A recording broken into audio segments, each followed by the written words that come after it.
we consider our relationship with the weather, we become so reliant upon it, checking forecasts and changing our plans as a result of it.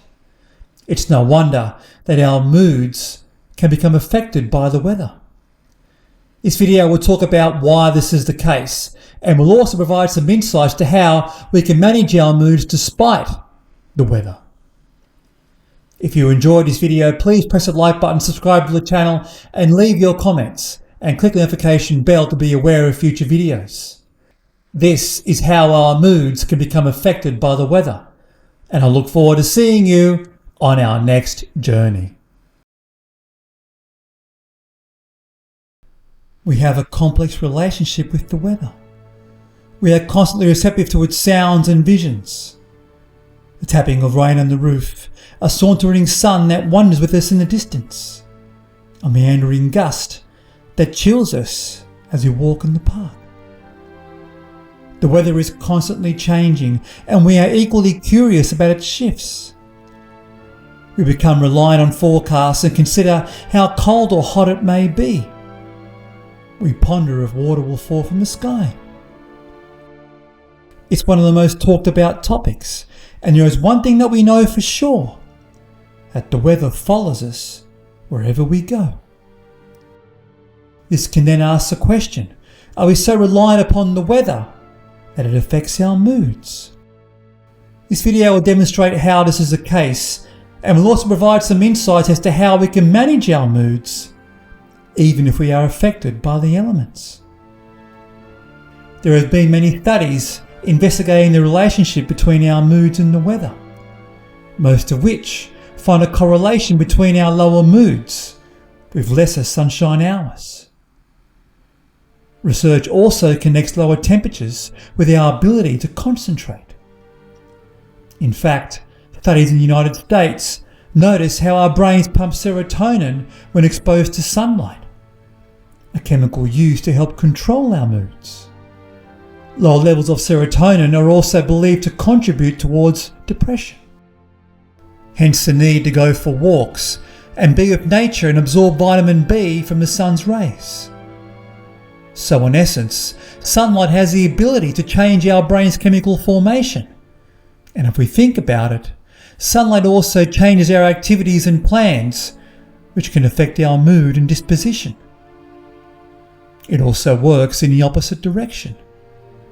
Research in South Korea also found that hot temperatures bring us towards anger and aggression, as if we were competing against each other to attain our share of water.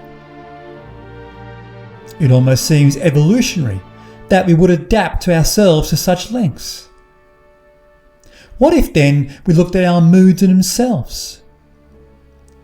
Our moods come without notice, and they run rampant through our bodies. They are a general feeling which is made known to others around us, and yet we may not be aware of them ourselves. Moods stick with us more than we realise, and depending how intense we are feeling, our mood will act as our conductor to how we perceive the world ahead of us. If our mood is positive, then we know how to stay resilient, and our emotions will bring forth hope, joy and contentment. But if our mood is negative, we will lament in guilt, become spiteful, fearful and forlorn. So as we consider our moods and the weather, as we have such a reliant relationship with the elements, it seems plausible that it can affect our mood, even subconsciously. There is though one thing that the research also tells us, that our relationship with the weather is highly variable, where depending on our level of emotional resistance, its effect may not be as dramatic. So to conclude, we can certainly say that our moods can be swayed by the weather. To what level comes down to the significance that we grant it.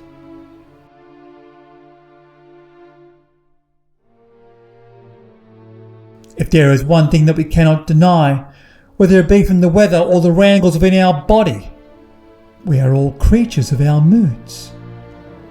We sometimes forget that we have one tool that can help us manage our moods, no matter how severe they may be.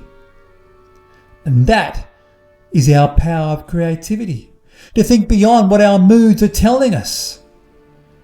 As even when the rain has poured beyond a persistent beat and for some unknown reason we are feeling forlorn, we can be mindful to summon alternatives, even if our moods are telling us otherwise. Even when our moods are telling us to stay home when we want to go out, or to spurt in anger when we know to be silent. We all have the power of choice. Being one that understands who we are and responsible for our actions, accessing our whole self of mind and body. As our moods like the weather shall pass, and yet it is our wisdom that stays with us forever.